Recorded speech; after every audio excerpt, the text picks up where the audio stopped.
Louvado seja Deus.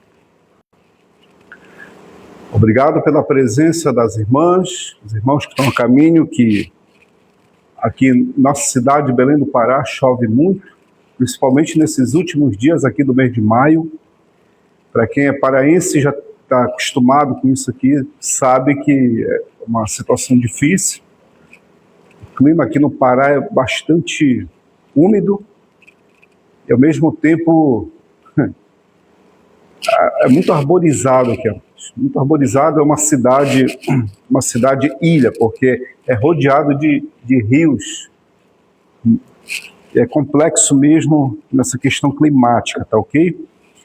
Então, amados, pegando aqui o nosso texto, estamos finalizando o livro do Cântico dos Cânticos, do rei Salomão, um dos livros mais complexos do Antigo Testamento, a qual eu particularmente considero muito complexo mesmo, porque ele não lida somente com fatos. A questão de fatos aqui é muito pouco, mas ele lida a questão psicológica, sentimental, emocional, espiritual, lida com tudo isso, e é uma complexidade muito tamanha, porque quando envolve a questão dos sentimentos em relação a um casal, para pegar esses sentimentos, trazer para a questão de comparação, analogia, explicar isso para o povo que acredita que toda a escritura é divinamente inspirada por Deus, e que esse texto não é uma coisa tão simples assim. Não é tão simples. Então nós estamos aqui, nesse exato momento, amados, tendo a graça de não somente ler todo o texto, mas de ler e explicar o texto. Estamos aqui terminando o livro de Cântico dos Cânticos. E agradeço desde já a companhia de todos os nossos amados irmãos, nossos queridos que nos acompanham ali no bairro dos Jurunas, 5 estão ali, dando essa companhia abençoada de anos nessas exposições dos textos. Então, queridos, o Cântico dos Cânticos, se você percebeu, os capítulos anteriores, que são o capítulo 6, 5, 4, 3, 2, 1, você percebe que o príncipe, o rei, posso dizer, juntamente com a sua amada, eles tinham um problema assim de questão relacional, não da parte dele em si, mas da parte dela. Ele chamou a atenção dela desde o capítulo 1 até o capítulo 5, chamou a atenção dela. E já no capítulo 6, você já consegue identificar que ele teve uma certa distância dela. E ela já se sentia um pouco abandonada, e ela já começou a fazer uma descrição da condição dela de um certo abandono, e como a vida dela tinha ficado. E isso foi perceptível não somente da parte dela, como também das suas companheiras. Que Salomão tinha centenas e centenas de companheiras, desde mulheres e concubinas, e elas perceberam isso, que a Sulamita, que era a mais destacada de todas as mulheres, ela passou a ter esse momento de solidão devido à teimosia dela, e que ela tinha que se reposicionar, que ela tinha que buscar, ela tinha que ir atrás da situação a qual, de mudar a situação a qual ela se encontrava. E ela passou, e você já, a partir do capítulo 7 em diante, você já consegue identificar que a relação já fica mais próxima, mais íntima, entre Sulamita e Salomão. Mas quando você pega esses textos aqui e tenta fazer a aplicação, é que vem a complexidade de tudo isso.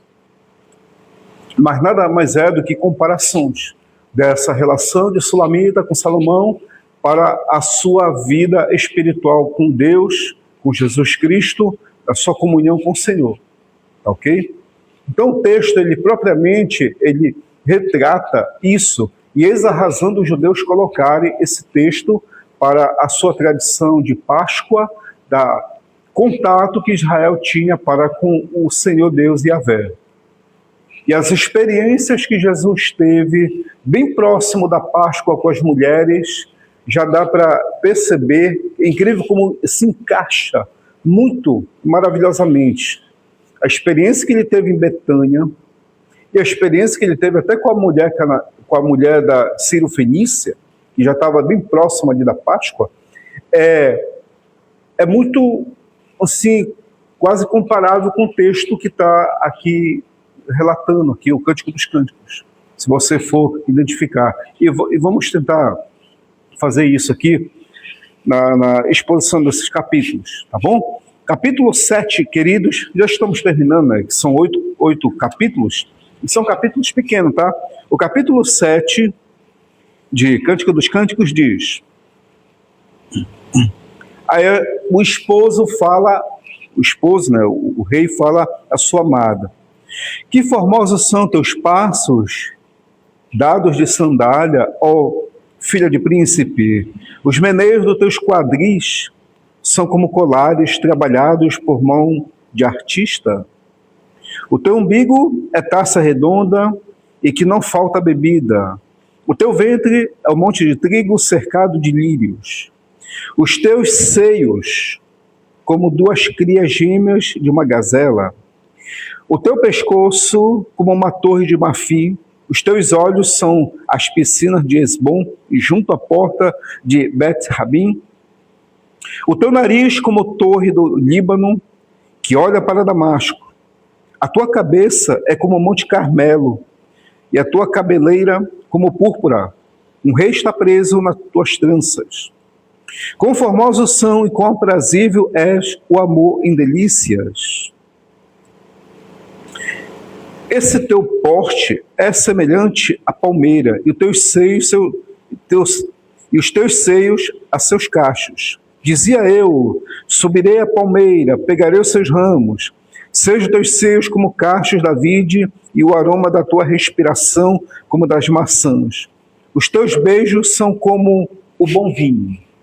Complexo, né? Um pregador pegar um texto desse, ler em culto de quarta-feira, domingo, é complexo. Há toda uma descrição de uma mulher que tem os quadris bastante, assim, descritivo, de uma forma, possa-se dizer, de uma forma bem chamativa, não somente a questão do quadril, como também a questão do abdômen, a questão da parte torácica. Aí você pergunta se Jeremias, por que ele fez essa descrição? Ele fez toda essa descrição da sua amada para mostrar a questão da postura dela, a postura de uma verdadeira mulher. A postura de uma verdadeira mulher, a postura da dignidade feminina, que é um traço absolutamente concernente, nato da mulher, essas descrições que ele faz. As partes do quadril, do abdômen e da parte torácica refere-se justamente à beleza da dignidade feminina. E essa beleza é que faz com que a relação tenha um certo prazer.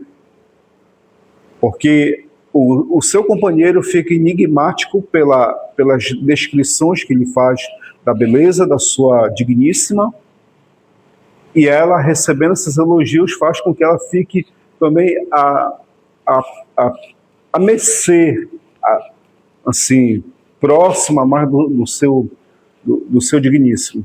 Então, as descrições que o parceiro faz, os elogios e o recebimento desses elogios faz com que a relação se torne mais prazerosa.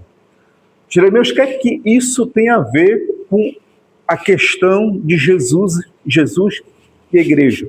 É o que Jesus faz. A relação de um casal, como é o caso de Sulamita e Salomão, era uma coisa tão íntima, tão particular, mas que era fixa, firme, inabalável, principalmente da parte do rei, É assim que Deus compara a relação de cada cristão, de cada homem e mulher que serve a Ele. O Senhor lhe faz diversas descrições a respeito da sua relação com Ele.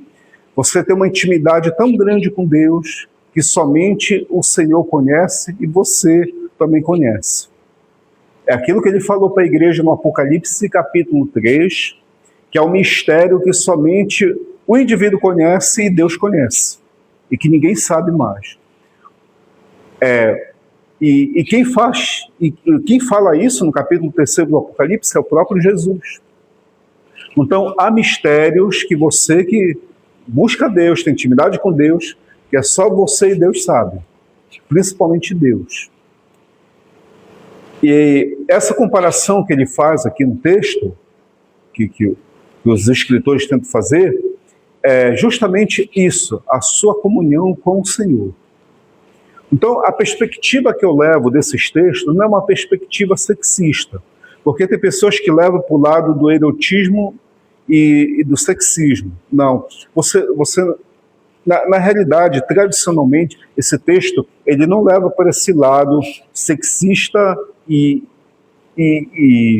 a ênfase do erotismo. Não é bem assim. Esse texto ele tem a ver com uma comunhão e relação espiritual entre o povo de Deus ou entre o indivíduo para com Deus, e vice-versa, ok?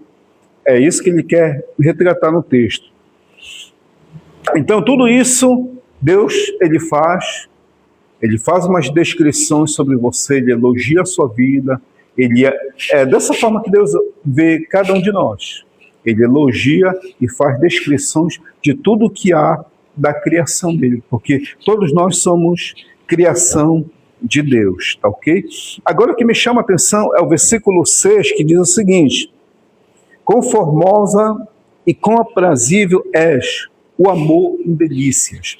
Então, de todas essas descrições, ele faz as descrições, as características da sua amada, e ela recebe esses elogios. Então, unindo a descrição com o elogio, aí se torna o quê? Uma comunhão. E dessa comunhão gera um amor muito profundo desse casal, muito profundo mesmo. Então, a nossa comunhão para com Deus é a mesma forma. Ele olha para mim, olha para cada um de nós, para você, ele faz descrições de tudo que você faz para ele. E a partir dessas descrições, você se sente valorizado, elogiado, e desse elogio que ele faz para com a sua vida, aí você passa a valorizar mais a sua relação para com ele, tá ok? E depois ele parte para a cabeça. Parte para a cabeça, fazendo a descrição da sua amada em relação à cabeça.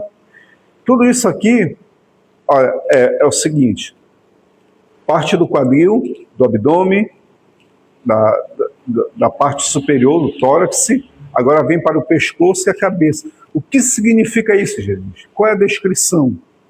Ou seja, qual é o significado disso? O significado disso é o seguinte, que além de você ter uma postura firme, além de você ter uma postura daquilo que Deus lhe concedeu, você tem também uma cabeça fixada, uma cabeça firme, uma cabeça que só pensa na sua relação para com Ele. É dessa forma que ele faz a descrição e vê a sua amada como uma pessoa totalmente voltada para Ele, tá ok?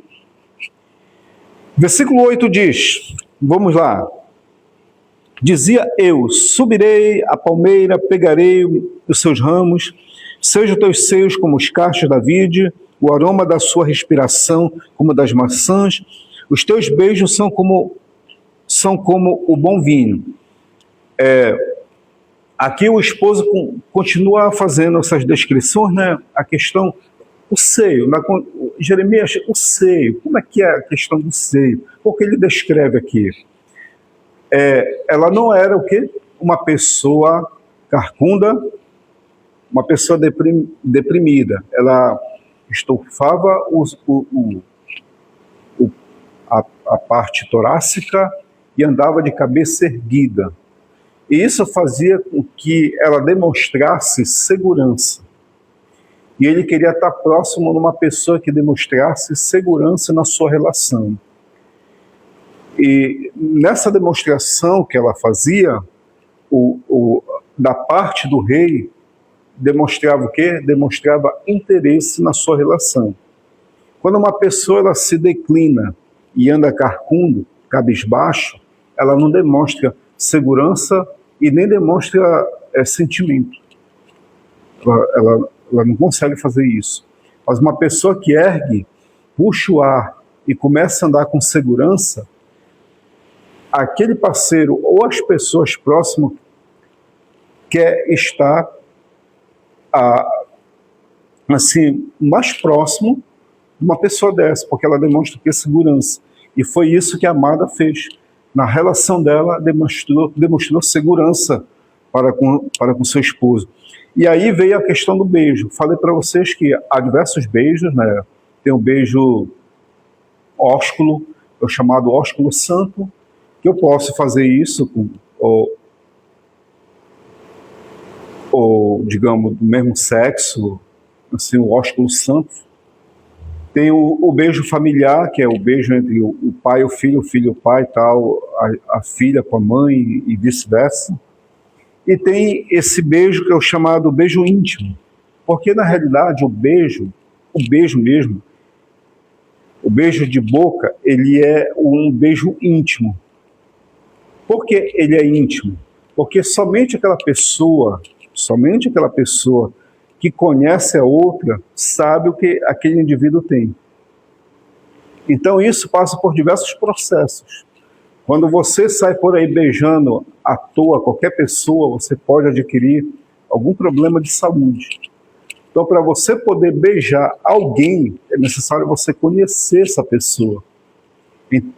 E para você conhecer, primeiramente, você passa a ter uma certa comunhão com ela, e a partir disso você vai ter mais liberdade de ter aquele beijo, aquele contato, que é o contato mais íntimo. E isso é uma das finalizações da relação do homem e da mulher. Isso se refere à nossa comunhão para com o Senhor também, tá? Que quando a nossa relação começa a ter mais intimidade com Deus, se torna mais agradável, aprazível. E a esposa aqui, amados, ela responde. Isso aqui é a fala do esposo, tá? Agora vem a fala da esposa. Diz: vinho que escoa suavemente para o meu amado, deslizando entre os lábios e os dentes. Isso aqui tem um significado, tá? Eu sou do meu amado, ele tem saudades de mim. Venham, meu amado, saiamos ao campo, passemos a noite nas aldeias. Levantemo-nos cedo de manhã e as vinhas vejamos se florescem as vides, se abre flor, se brota as romeiras, dar-te-ei ali o meu amor. Quer dizer, aqui ela já está descrevendo que dos lábios dela sai o quê? As coisas agradáveis e suaves, como é a questão do vinho. E isso refere-se justamente o lábio daquele que invoca a Deus, que tem que ter sempre aquilo que é agradável e prazeroso para a relação que o indivíduo tem para com Deus. É isso que se refere, tá bom? E, além disso, quando você tem esse contato, essa intimidade, que não sai nenhuma palavra torpe, ou uma palavra que não agrada a Deus na sua relação, você pode convidar ele para estar no seu jardim, para ir aos campos, passear nas aldeias, de manhã bem cedo, para que haja o quê? Para que floresçam as vides e se abram a flor.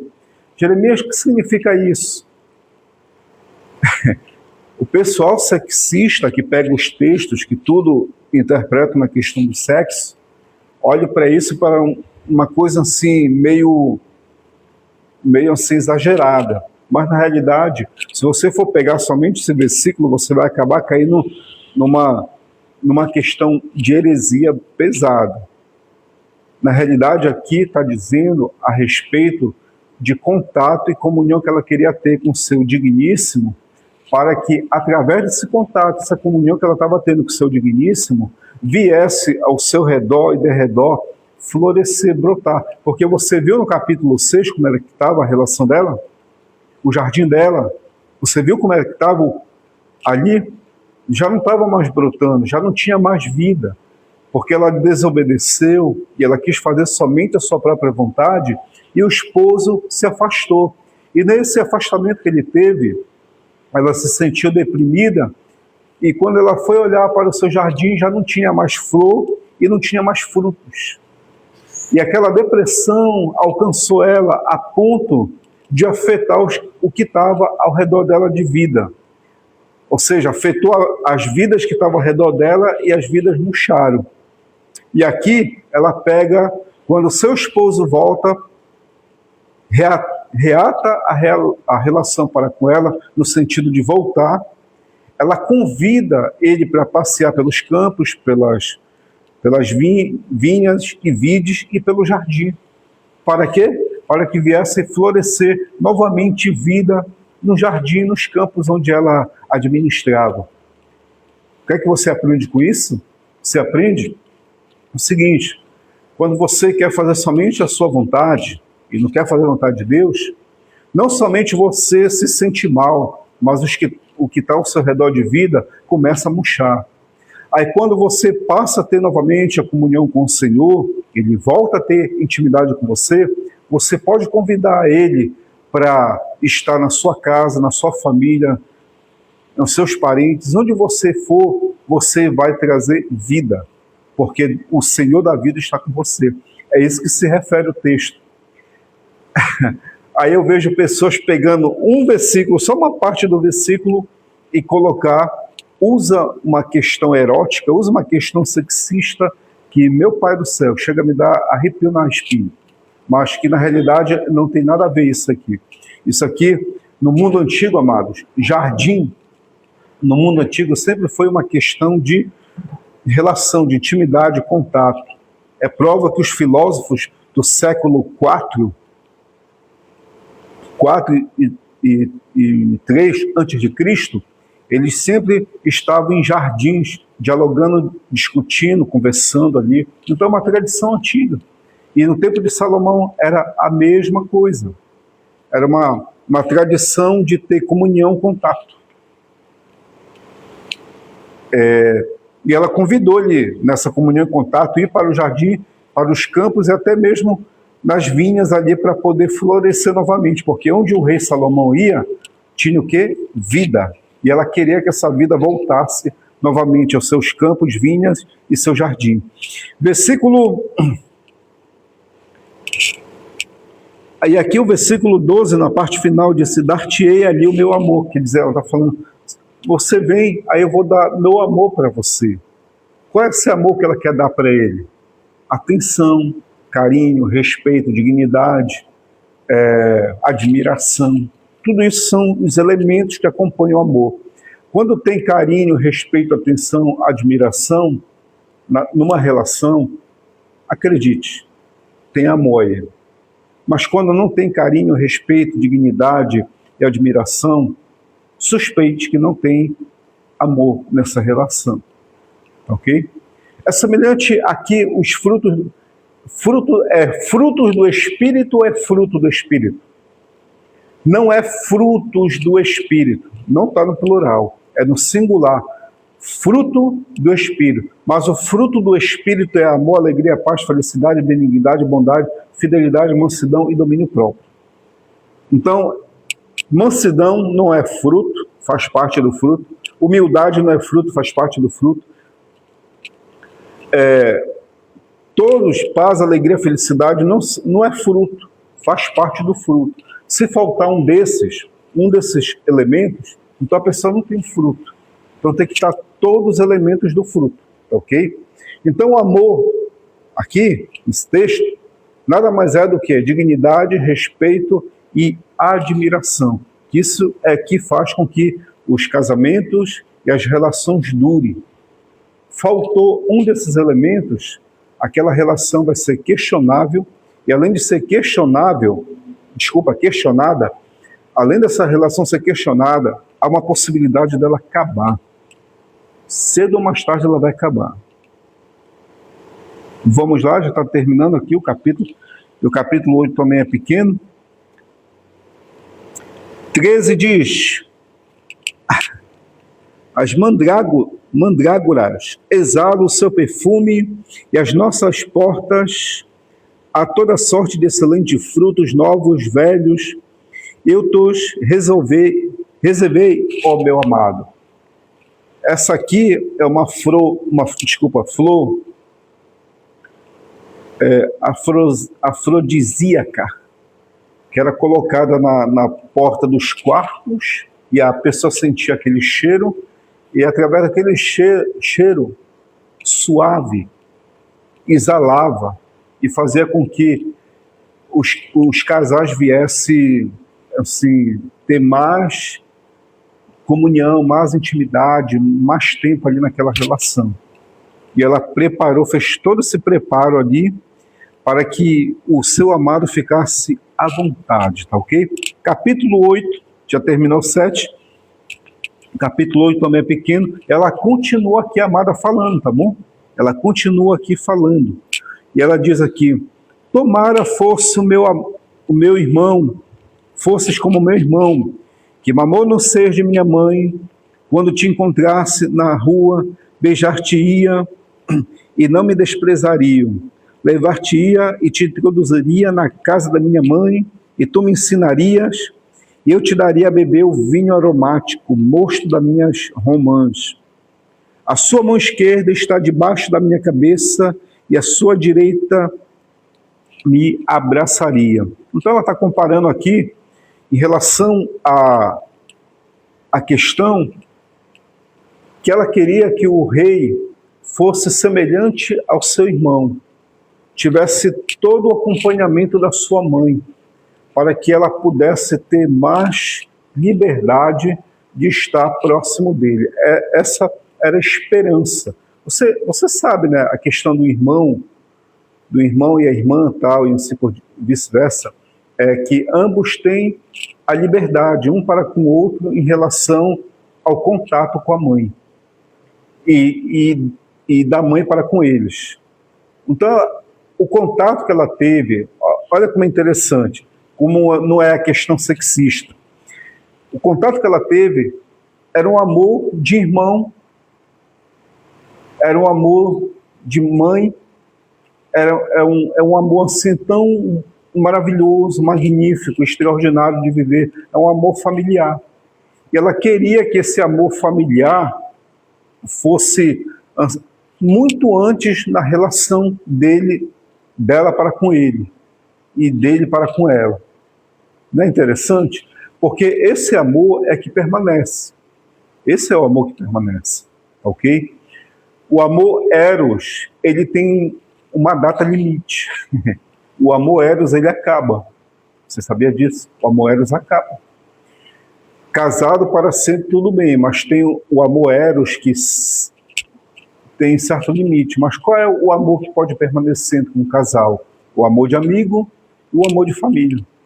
Esse amor de amigo, amor de família, ele que prevalece, ele que toma conta dessa relação, ok? E aqui ela reconhece que esse amor poderia ter sido muito tempo antes na relação dela para com ele e dele para com ela, ok? E aqui concluindo, outra parte que o pessoal sexista pega, aqui ela diz: a sua mão esquerda estaria debaixo da minha cabeça e a sua direita me abraçaria. Então, olha que ela coloca o verbo aqui, estaria debaixo da minha cabeça e abraçaria. O quê? Abraçaria, me abraçaria. Ou seja, o que é que ela está falando aqui? Que desde o início ela queria que esses abraços, esse aconchego tão maravilhoso que tem entre um irmão e uma irmã, desde o início da eternidade, desde o começo, ela queria que tivesse na relação deles.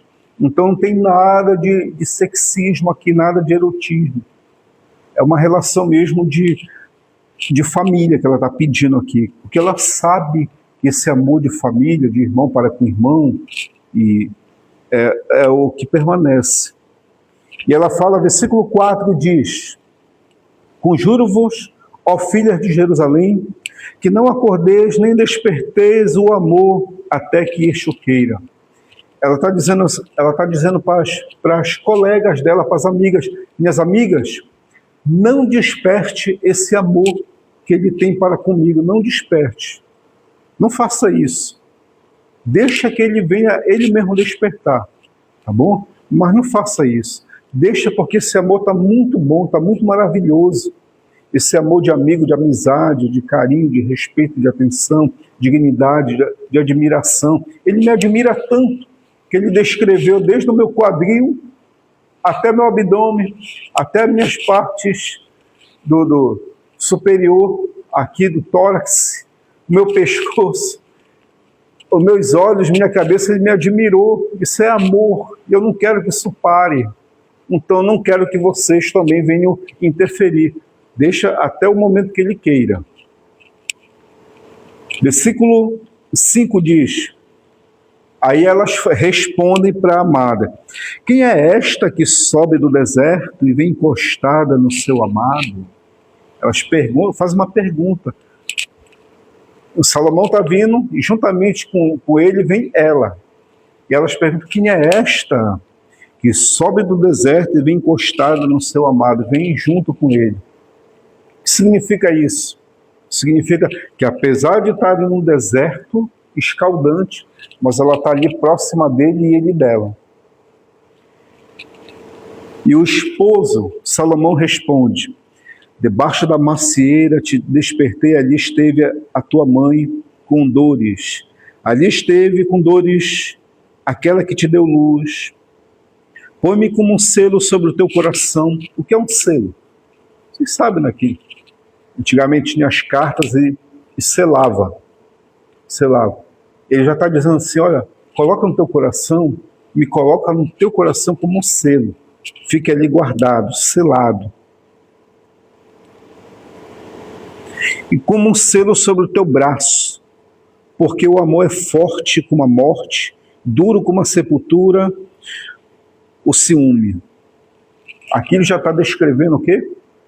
Que o amor que ele tem por ela é tão forte como a morte. Existe poder maior do que a morte? Ou igual à morte? O amor.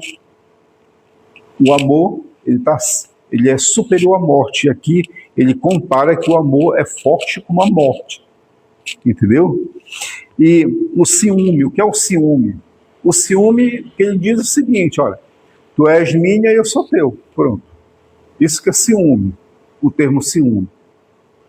E a Escritura fala em Efésios capítulo 4 que o Espírito Santo ele tem o quê? Ciúme de nós. Ciúme no sentido: olha, você é meu e eu sou teu. Eu não te reparto com ninguém. Então, por isso que o Espírito Santo ele não gosta que nós venhamos provar das coisas do mundo, porque ele tem ciúme de nós. Tá ok? As suas brasas são brasas de fogo, são veementes labaredas. De quê? Do amor e do ciúme. As muitas águas não poderiam apagar o amor, nem os rios afogá-lo. Ainda que alguém desse todos os bens da sua casa pelo amor, seria de todo desprezado. Ou seja, ninguém pode, de maneira nenhuma, tirar o amor que Deus tem por cada um de nós. Ninguém pode apagar. Ninguém pode tirar. Seja calúnia, difamação, alguém tente comprar Deus no sentido de dar mais coisas para Deus, para que Deus viesse odiar ou discriminar aquela pessoa. Isso não vai acontecer, de jeito ou de forma nenhuma. Isso aqui faz lembrar Tiago, capítulo 4, que ele diz: adúlteros e adúlteras, Deus não faz discriminação de pessoa nenhuma. O nosso Deus não faz acepção de ninguém. Então, quando Deus ele ama a todos no mesmo nível e na mesma quantidade.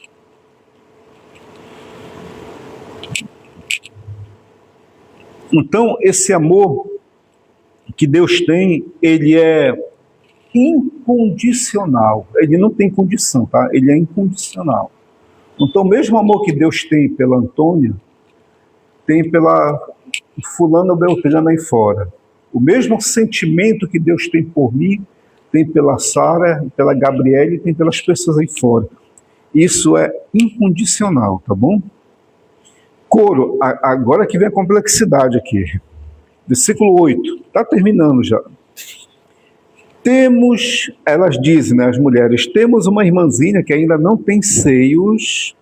Que faremos com esta nossa irmã no dia em que for pedida?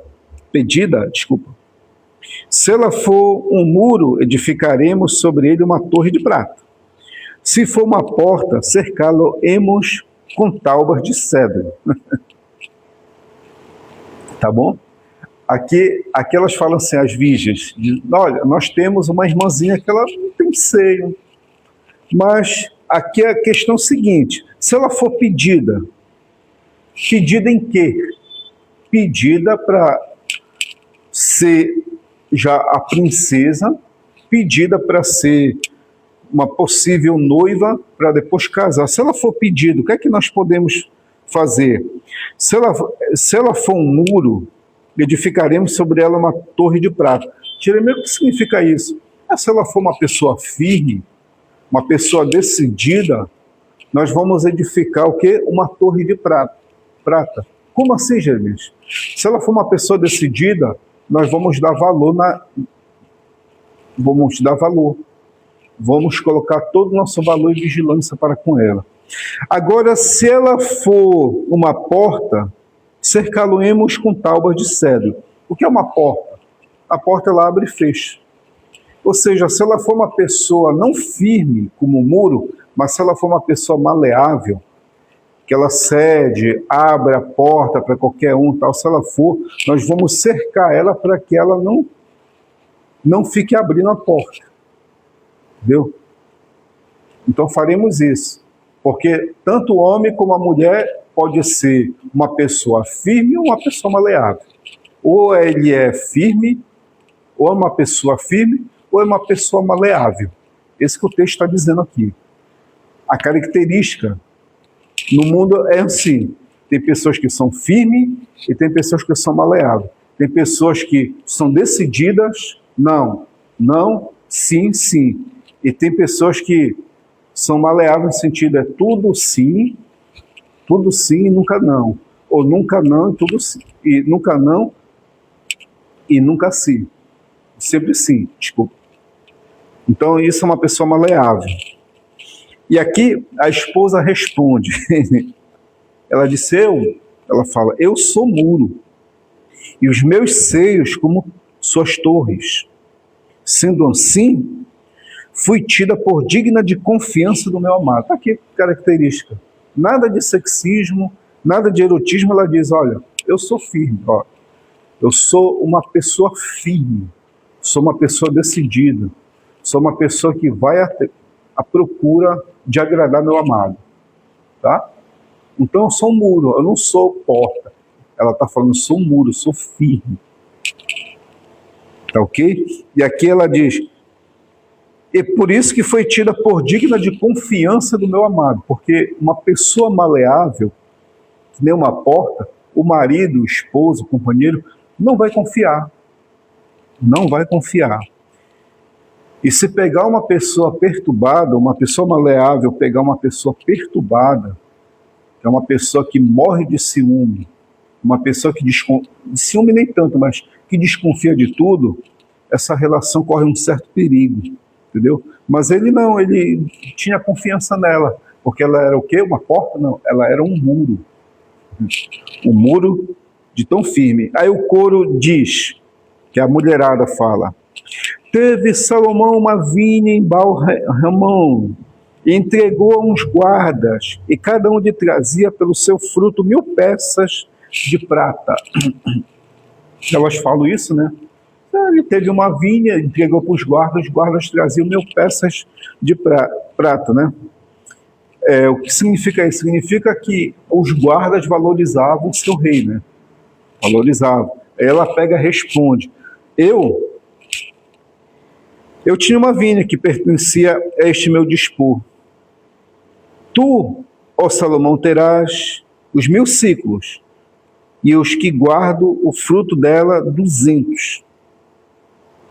E ela pegou falando assim: olha, os guardas dão 1000 ciclos, eu vou fazer o seguinte, eu vou dar os 1000 ciclos para o rei e vou dar 200 para os guardas. Ou seja, as pessoas que estão próximo de mim, além de trabalharem para o rei, eu vou compensar o rei e vou também compensar o trabalho que eles fazem. Porque aqui, em cima, os guardas não tinham compensação nenhuma. Mas só que ela aqui compensava, desculpa. E por último diz: esposo, ó tu que habitas nos jardins, os companheiros estão atentos para ouvir a tua voz. Faze-me ouvir também. Ó tu que habitas no jardim, quem é que habitas no jardim? Amada. Tu que habitas no jardim, faz que os demais venham ouvir tua voz. Por que ouvir a voz dela? Porque ela era uma pessoa o quê? Uma pessoa que tributava ao seu marido, mas que também dava dignidade aos que estavam ao seu redor. Porque ela deu o quê? Os 1000 ciclos ao seu esposo e deu 200 para os seus guardas. Então, essa forma dela ter intimidade e ao mesmo tempo ajudar, fazer com que as pessoas estivessem próximo dela. E as pessoas queriam ouvir a sua voz por ser uma pessoa que se compadecia e ao mesmo tempo correspondia com que os que estavam ao seu redor. E a esposa diz: vem depressa, amado meu, faze-me semelhante ao gamo e ao filho da gazela, que saltam sobre os montes aromáticos. Ela pega e diz isso: vem, meu amado, vem como a gazela sobre esses montes, vem, se aproxima de mim, vem até mim. Porque ela já tinha feito todos as solicitudes da parte que ele tinha colocado e que tinha proposto a ela, e agora ele tinha que vir somente correndo aos seus braços.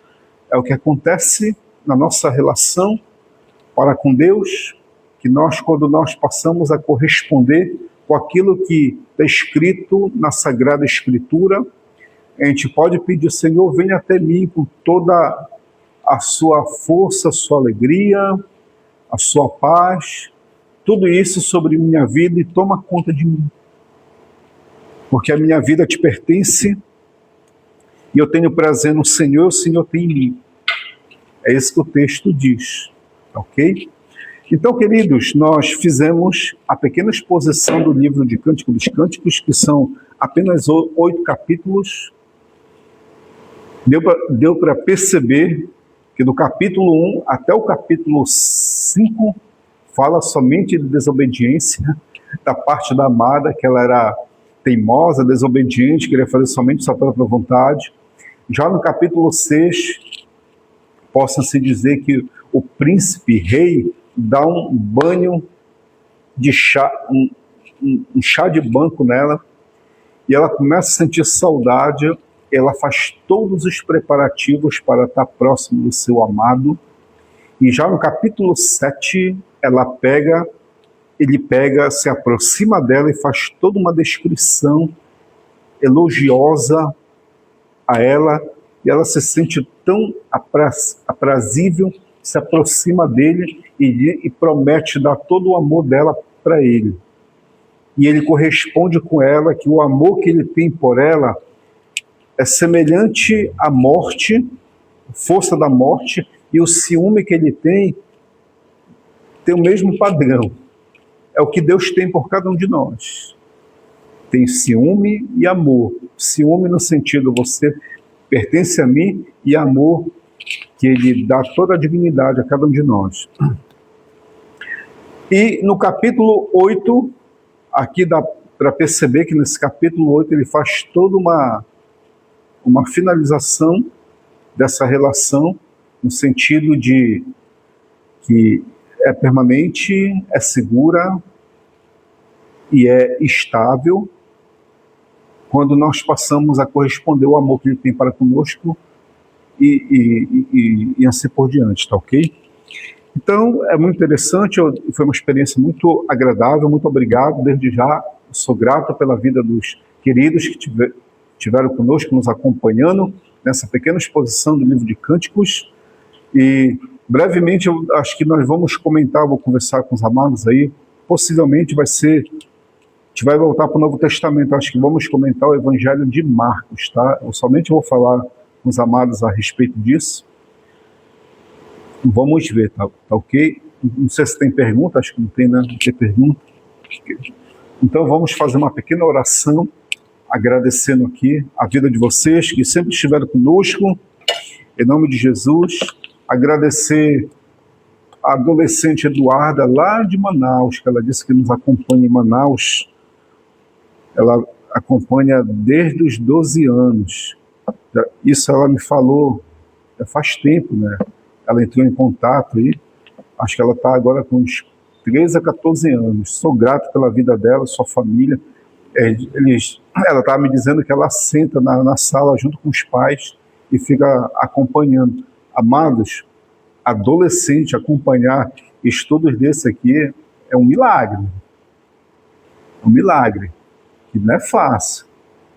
Não é fácil, mas você é uma escolhida, Eduarda, por Deus, em nome do Senhor Jesus. E todos os demais que têm nos acompanhado durante todo esse tempo, tá bom? Deixa eu orar abençoando vocês, em nome do Senhor Jesus. Amado Deus, muito obrigado pela vida dos nossos queridos irmãos e irmãs que estão aqui. Sejam profundamente tocados, abençoados nas suas vidas, sejam, em nome de Jesus, restaurados na área da saúde, na área financeira, na área psicológica, espiritual. Toca na vida de cada pessoa neste exato momento que precisa do teu eterno apoio. Muito obrigado, Senhor, pela pequena oportunidade que o Senhor nos deu de comentar o livro de Cântico dos Cânticos. E saímos daqui satisfeitos, mas ao mesmo tempo desejosos em aprender mais sobre esse livro que é inspirado pelo teu Espírito Santo. Muito obrigado, Espírito Santo, pela sua companhia. Obrigado pela paz, alegria e felicidade. Te agradecemos. Em nome de Jesus. Amém e amém. Até para a semana, em nome de Jesus. Ok?